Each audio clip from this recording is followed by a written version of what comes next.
Hello students, very good morning to all. Today we are going to read a new chapter, chapter number 4 in history, and the title of this topic is colonial, colonialism and tribal societies. Students, what is the meaning of colonialism? Colonialism means होता है students the practice by which a powerful country controls another country or countries in order to become richer. आपका जब कोई शक्तिशाली देश किसी धन प्राप्ति के उद्देश्य से, ठीक है, आपका जब कोई शक्तिशाली देश धन प्राप्ति के उद्देश्य से किसी दूसरे देश के ऊपर नियंत्रण करता है, ठीक है, मतलब धन पाने के उद्देश्य से, मतलब अपना आपको काफ़ी अमीर बनाने के उद्देश्य से जब किसी दूसरे देश के ऊपर कोई शक्तिशाली देश अपना कंट्रोल करता है, उसको हम कॉलोनियलिज्म कहते हैं, ठीक है, उसी को हम कॉलोनियलिज्म कहते हैं। कॉलोनियलिज्म मीन्स होता है उपनिवेशवाद एंड ट्राइबल सोसाइटीज़। इस और ट्राइबल मतलब आदिवासी समाज। इस चैप्टर में हम यही पढ़ेंगे कि किस प्रकार से अंग्रेज़ों ने अपना कंट्रोल अमीर बनने के लिए अपना कंट्रोल हमारे देश पे किया। और ये तो आपको पिछले चैप्टर में बताया गया था कि धीमे धीमे ब्रिटिशर्स ने अपना कंट्रोल इंडिया पे करना शुरू कर दिया था, और किस तरीके से आदिवासियों पर भी इसका प्रभाव पड़ा। उन्होंने आदिवासियों जो कम्युनिटीज़ थी उनके ऊपर भी कैसे अपना कंट्रोल किया, ठीक है। तो ये आपका कॉलोनियलिज्म और ट्राइबल सोसाइटीज़ है इस चैप्टर का नेम।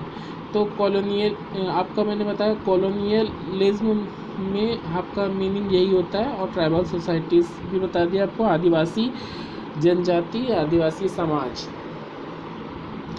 देखिए स्टूडेंट्स, यहाँ पे कुछ डेट्स हैं आपके बुक में, इनको आपको एक बार पढ़ना है अच्छे से, क्योंकि ये डेट्स भी इम्पोर्टेंट होती हैं आपकी, जितनी भी, जैसे बिरसा मुंडा रिबिलियन है आपका, और ये मणिपुर रिवॉल्ट है, ये संथल रिबिलियन है, ठीक है, ये सब चीज़ देखनी है आपको।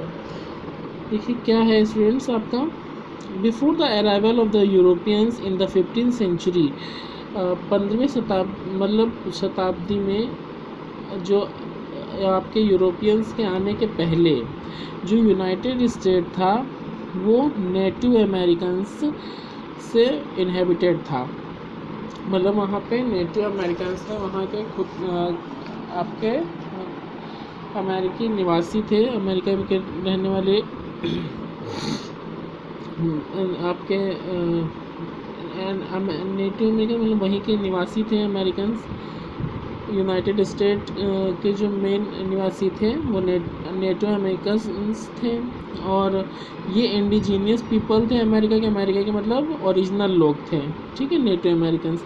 इन दिस चैप्टर देखिए, लेकिन हमें उनके बारे में नहीं पढ़ना है। इस चैप्टर में हम लर्न करेंगे कि जो ओरिजिनल इनहेबिटेंट्स थे इंडिया के, मतलब जो वास्तविक निवासी थे इंडिया के, उनके बारे में, मतलब जो पहले आदिवासी वगैरह रहते थे हमारे वहाँ भाई जंगलों में और अलग अलग जगहों पे, तो उनके बारे में इस चैप्टर में पहले हमको रीड करना है।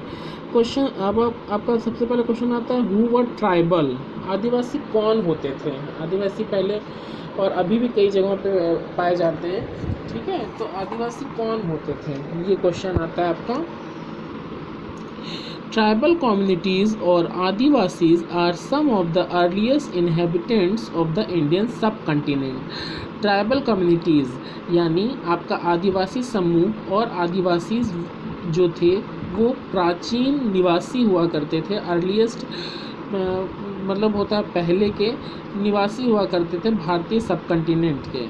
दे are mostly found concentrated in hilly और फॉरेस्टेड एरियाज़। ये ज़्यादातर आपके पहाड़ी और जंगली इलाकों में पाए जाते थे। वो उन क्षेत्रों में जहाँ पहाड़ी इलाके होते थे और जंगल वगैरह होते थे, वहाँ पे ये मेनली पाए जाते थे। Tribal society is the primitive society. जो आपका ट्राइबल सोसाइटी थी यानी आपका आदिवासी समाज था, वो प्रिमिटिव सोसाइटी था, मतलब आदिकालीन समाज था कि जो वो ज़्यादा विकसित नहीं था, ज़्यादा डेवलप्ड नहीं था, ठीक है। All tribe members are related by blood. जितने भी ट्राइब मेंबर्स थे, जितने भी उनके कबीले के, ट्राइब मतलब उनका जो ट्राइब मतलब उनका कबीला होता था, कहने का मतलब उनका जो ग्रुप होता था, ठीक है, जितने भी ट्राइब मेंबर्स होते थे, जितने भी उस कबीले के मेंबर्स होते थे, आपके सदस्य होते थे, वो खून से जुड़े होते थे, मतलब उनका खून का रिश्ता होता था, ठीक है। They have their own political organisation. उनका खुद का अपना राजनीतिक संगठन था, मतलब उनका अपना ही जीने का तरीका था, उनका अपना ही राज्य करने का तरीका बना रखा था उन्होंने। Each tribe has its own religion. Her tribe का भाई, हर जो आदिवासियों का समूह था उसका अपना धर्म था, कस्टम, अपनी परंपराएं थी, कल्चर, उनकी संस्कृति थी और उनका जीने का लाइफ स्टाइल तरीका था। हर ट्राइब का अपना खुद का रिलीजन था, खुद का धर्म था, खुद का कस्टम था, खुद की संस्कृति थी और मतलब हर कबीले का, हर समूह का, आदिवासियों के समूह का अपने जीने का अलग ढंग था। However, unlike the caste-based society, they believe in equality and there are no caste division.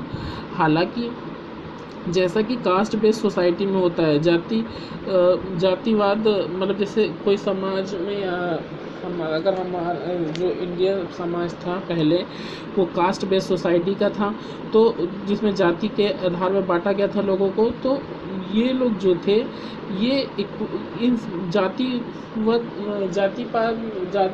पात में नहीं बिलीव करते थे आदिवासी।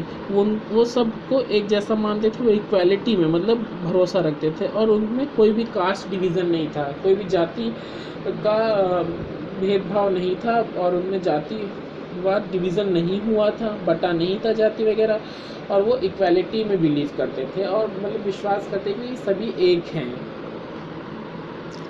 As colonial rule was establish, जैसे ही कॉलोनियल रूल इस्टेब्लिश हुआ इंडिया में, मतलब अंग्रेज़ों का साम्राज्य जैसे ही भारत में स्थापित हुआ, many tribal revolts broke out to challenge the alien rule. बहुत ट्राइबल रिवॉल्ट्स हुए, कई आपके आदिवासियों के विद्रोह हुए, ठीक है, to challenge the alien rule, जिन्होंने चुनौती दी विदेशी शासन को, जो विदेशी शासन था उसको चुनौती दी, मतलब कई ट्राइबल रिवॉल्ट्स हुए जिन्होंने विदेशी शासन को चुनौती दी। The tribal community offered resistance against the British rule and faced some tragic consequences in the early years of colonization. देखिए, जो ट्राइबल कम्युनिटीज़ थी, मतलब आपकी जो आदिवासी समुदाय था, उन्होंने कड़ा टक्कर दी थी ब्रिटिश रूल को, ठीक है, अंग्रेजी सरकार को काफ़ी कड़ा टक्कर दिया, संघर्ष हुआ उनके साथ और उनको, आदिवासियों को इसमें कई बहुत दुखद परिणाम देखने को मिले।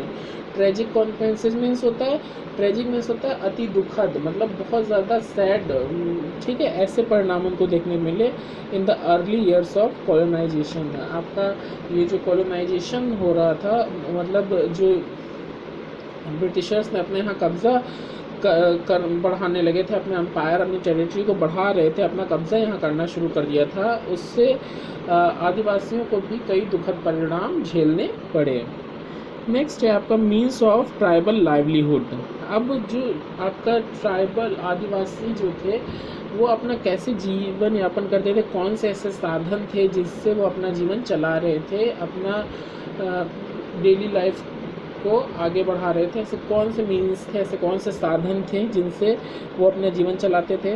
The economy of most tribes was substance oriented. इस जो उनकी इकोनॉमी थी, जो उनकी अर्थव्यवस्था थी, वो मेनली सब्सटेंस ओरिएंटेड थी। अच्छा स्टूडेंट, सब्सटेंस ओरिएंटेड मीन्स आप क्या समझ रहे हैं? देखिए, सब्सटेंस सबसिस्टेंस लिखा हुआ है, ठीक है स्टूडेंट। सबसिस्टेंस मीन्स होता है आपका कि जो फार्मर्स थे वो अपने लिए प्रोड्यूस, मतलब जो खेतों में अनाज वगैरह उगाते थे वो केवल अपने लिए उगाते थे, मतलब बेचने के उद्देश्य से नहीं उगाते थे। उनका मोटिव जो था वो सेल करना नहीं होता था उसे मेनली वो अपना जो ट्राइब होता था, ट्राइब ग्रुप होता था, उसी के लिए उगाते थे। और उनका ये नहीं था कि इसको मार्केट में ले जाके सेल करना है। तो मेनली इस तरीके से उनकी इकोनॉमी थी। They survived most mainly on hunting, gathering and fishing, ठीक है। वो मेनली किस पे सर्वाइव करते थे, किस पे अपना आश्रित रहते थे, मेनली हंटिंग पे, शिकार पे, अनाज को कलेक्ट करने में और मछलियाँ वगैरह पकड़ने में। Even those tribes which depended on agriculture had to supplement their income with hunting and collecting forest products. हालांकि वो भी ट्राइब्स जो मान लीजिए कृषि पे डिपेंडेंट थे, एग्रीकल्चर पे डिपेंडेंट थे, वो भी अपनी इनकम को बढ़ाने के लिए हंटिंग किया करते थे, ठीक है। और फॉरेस्ट के प्रोडक्ट्स और जो जंगलों में मेडिसिन्स होती हैं, लकड़ियाँ होती हैं और काफ़ी और चीज़ें जो यूज़फुल चीज़ें थी उनका कलेक्शन करते थे। भले वो एग्रीकल्चर उनके पास था लेकिन वो तो उतना ही उगाते थे जितना उनके खाने पीने का होता था, वो बेचने के लिए तो इस उद्देश्य से नहीं उगाते। मैंने बोला था ना अभी उनका ये आपका ऊपर आप क्या था, सब्सटेंस ओरिएंटेड था। सब्सटेंस ओरिएंटेड मीन्स यही हुआ कि केवल उतना उगाना जितना उनके यूज़ का था और उसको बेचने के लिए नहीं उगाते थे, ठीक है। तो अब जो मतलब जिनके पास एग्रीकल्चर था, जो डिपेंड भी थे एग्रीकल्चर पे, वो भी अपनी इनकम को बढ़ाने के लिए हंटिंग और कलेक्टिंग फॉरेस्ट प्रोडक्ट को कलेक्ट करते थे, ठीक है। Different tribes had different means of livelihood. अलग अलग ट्राइब्स के जो थे वो उनके अलग अलग मीन्स थे, लाइवलीहुड अपने जीवन जीने के अलग अलग साधन थे, ठीक है। फिर उसके बाद ये आपका नेक्स्ट टॉपिक जो चलेगा वो हंटर्स एंड गैदरर्स। देखिए जो स्टूडेंट्स आपके ट्राइब्स थे, आदिवासी थे, वो शिकारी हुआ करते थे, ठीक है। उनको शिकार वगैरह ही आता था ज़्यादातर और वो उसी से अपना जीवन चलाते थे और कुछ उसमें एग्रीकल्चर उन्होंने सीख लिया था, वो अलग बात है। लेकिन वो फिर भी शिकार और जो उनका फूड कलेक्शन है, मतलब जंगलों के प्रोडक्ट्स को इकट्ठा करना, गैदर माने होता है इकट्ठा करना किसी चीज़ को, ये भी उनका मेन ऑक्यूपेशंस थे, ठीक है।